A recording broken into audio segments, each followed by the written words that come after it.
അങ്ങനെ ഇതാ തിരിച്ചു പോകാനുള്ള തിരക്കെല്ലാം തുടങ്ങി. പാക്ക് ചെയ്യലും പിന്നെ ഓരോന്ന് ഒരുക്കി വെക്കലും വാഷ് ചെയ്യാനുള്ളതെല്ലാം ഇടലും കൊണ്ടുപോകാനുള്ളതെല്ലാം എടുത്ത് വെച്ച് വേണ്ടാത്തൊക്കെ മടക്കി വെക്കുക, അങ്ങനത്തെ കുറേ പണിയായിരുന്നു. അതിൻ്റെ ഇടയിൽ രാവിലെ ഞങ്ങൾ ബ്രേക്ക്ഫാസ്റ്റ് കഴിക്കാൻ വേണ്ടിയിട്ട് കണ്ണൂർ വന്ന്, കണ്ണൂർ പുലരി റെസ്റ്റോറൻറ്റ്. കുറേ പേരുടെ വീഡിയോസിലെല്ലാം കണ്ടിട്ടുണ്ട് ഇങ്ങനെ കണ്ണൂരുള്ള പുലരി റെസ്റ്റോറൻറ്റിൽ ബ്രേക്ക്ഫാസ്റ്റ് കഴിക്കാൻ പോയതൊക്കെ നല്ല ഫുഡാണ്. അപ്പോൾ ഇത് ആദ്യമായിട്ട് ഇവിടെ നിന്ന് കഴിക്കുന്നത്. രാവിലെ തന്നെ മീൻ പൊരിച്ചതെല്ലാം തന്നതും ആദ്യമായിട്ടാണ്. നല്ല തിരക്കുണ്ടായിരുന്നു, അടിപൊളി ഫുഡായിരുന്നു. കഴിച്ചിട്ട് ഇനി രാത്രി വരെ ഒന്നും വേണ്ടെന്ന് തോന്നിപ്പോയി. അങ്ങനെ ബ്രേക്ക്ഫാസ്റ്റ് കഴിഞ്ഞിട്ട് ഞങ്ങൾ നേരെ തിരിച്ച് വീണ്ടും വീട്ടിലേക്ക് എത്തി.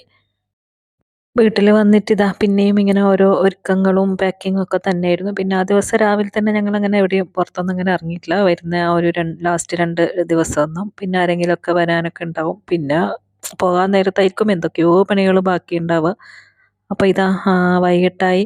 പിന്നെ ഞാൻ കിച്ചണിലുള്ള ഓരോ പാത്രങ്ങളും എന്തിനോ വേണ്ടി എന്തിനാ ഇതൊക്കെ എടുത്തതെന്ന് അറിയില്ല. വീഡിയോ എടുക്കാൻ വേണ്ടി മാത്രം കുറച്ച് പാത്രമെല്ലാം പുറത്തെടുത്തിട്ടുണ്ടായിരുന്നു. അധികം കുക്കിംഗ് ഒന്നും ഇല്ലാത്തതുകൊണ്ട് തന്നെ ഒരുപാട് സാധനങ്ങളൊന്നും പാക്ക് ചെയ്യാനും തുടച്ചു വെക്കാനും അങ്ങനെ ഒന്നും ഇല്ലേനു. അപ്പോൾ അതൊക്കെ എടുത്തിട്ട് ഇങ്ങനെ വെക്കുമ്പോഴാണ് എൻ്റെ 2 ഫ്രണ്ട്സ് വീട്ടിലേക്ക് വരുന്നുണ്ട് എന്ന് പറഞ്ഞിട്ട് വിളിച്ചത്. അപ്പോൾ ഞാൻ പോവല്ലേ, അപ്പോൾ അവരിതുവരെ എൻ്റെ വീട്ടിൽ വന്നിട്ടില്ല, വീട് കണ്ടിട്ടില്ലായിരുന്നു. അപ്പോൾ 3 നിന്ന് ഇപ്പോൾ 2 വരുന്നുള്ളൂ. അങ്ങനെ അവർ 2 വരുന്നതെന്ന് കേട്ടപ്പോൾ ഞാൻ പിന്നെ വിചാരിച്ച് ചായ ഉണ്ടാക്കാം. പിന്നെ കുറച്ച് ബേക്കറിയും ചായൻ്റെ കടിയെല്ലാം പുറത്തുനിന്ന് വാങ്ങിച്ചു. പിന്നെ ലാസ്റ്റ് സമയമായതുകൊണ്ട് പിന്നെ അല്ലെങ്കിലും കുക്കിംഗ് ഒന്നും ഇല്ലല്ലോ. അപ്പോൾ ഇതാ അങ്ങനെ ചായ എല്ലാം ഉണ്ടാക്കി. അപ്പോഴേക്കും അവർ വന്ന് കുറച്ച് വർത്താനമൊക്കെ പറഞ്ഞ് അതിൻ്റെ ഇടയിൽ കൈ മുറിഞ്ഞിട്ട് ഞാൻ മെഡിസിൻ ബോക്സ് തുറന്ന് കുറേ നാളുകൾക്ക് ശേഷം ഇതൊന്ന് തുറന്ന് നോക്കുന്നത്. അപ്പോൾ പ്ലാസ്റ്റർ എടുത്ത് നോക്കുമ്പോൾ അതൊന്നും ഒട്ടുന്നില്ല, അതെല്ലാം എക്സ്പയർ ആയിപ്പോയിട്ടുണ്ടായിരുന്നു. അപ്പോൾ അതുപോലെ തന്നെ തിരിച്ച് അങ്ങനെ തന്നെ പൂട്ടി വെച്ചു. പിന്നെ അവരെത്തി, അവർക്കുള്ള ജ്യൂസൊക്കെ കൊടുത്ത് കുറേ വർത്താനെല്ലാം പറഞ്ഞ് പിന്നെ ചായ എല്ലാം എന്താ പറയുക ഒഴിച്ച് ബേക്കറി എല്ലാം ചായൻ്റെ കടിയെല്ലാം കൊണ്ടുവന്നിട്ടുണ്ടായിരുന്നു. അപ്പോൾ അതൊക്കെ എടുത്ത് പിന്നെ വീടെല്ലാം ഒന്ന് ചുറ്റിക്കണ്ട് മേലെല്ലാം കയറി. അങ്ങനെ അവർ വന്ന് ചായ എല്ലാം കുടിക്കുന്ന സമയത്താണ് ഹസ്ബൻഡ് ഫ്രണ്ട്സ് 2-3 പേര് ഫാമിലി ആയിട്ട് ഇങ്ങോട്ട് വരുന്നതെന്ന് വിളിച്ചു പറഞ്ഞു. അപ്പോൾ പിന്നെ വീണ്ടും ചായ ഉണ്ടാക്കി. ഇവരെ ചായ കുടി കഴിഞ്ഞ് കുറച്ച് വർത്താനം പറയുമ്പോഴേക്ക് തന്നെ അവരും വന്ന്. പിന്നെ എല്ലാവരും ചായയും കുടിച്ച് നിസ്കരിച്ച് പിന്നെ എവിടെയെങ്കിലുമൊക്കെ ഒന്ന് ഇറങ്ങാമെന്ന് വിചാരിച്ചു.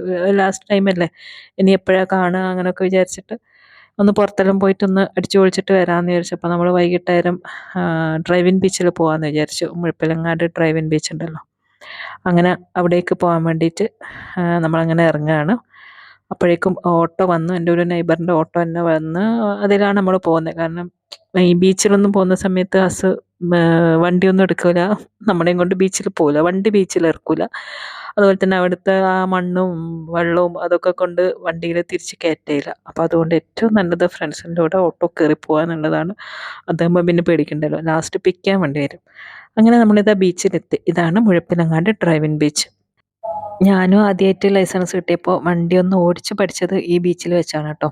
പിന്നെ എന്താ അറിയില്ല, ഓടിച്ചത് തന്നെ നാട്ടിൽ പിന്നെ വണ്ടി ഞാൻ എടുത്തിട്ടില്ല. ഒരുപാട് പേര് ഡ്രൈവിങ് പഠിച്ചതും പഠിപ്പിക്കുന്നതും അങ്ങനെ എന്താ പറയുക, എപ്പോഴും നല്ല തിരക്കാണ് ഈ ബീച്ചിൽ. വണ്ടി ഓടിക്കാനൊക്കെ ആൾക്കാർ ഇഷ്ടം പോലെ വരും. ഇപ്പോൾ കുറേ മാറ്റങ്ങളൊക്കെ വന്ന് പുതിയതാക്കി എന്തെല്ലോ പുതിയ വോക്ക് വേ ഒക്കെ വന്ന് അങ്ങനെ നമ്മൾ ഇതാ ബീച്ചിൽ കുറച്ചൊന്ന് ഇരുന്ന് വെള്ളത്തിലൊക്കെ ഇറങ്ങി. നല്ല രസമായിരുന്നു.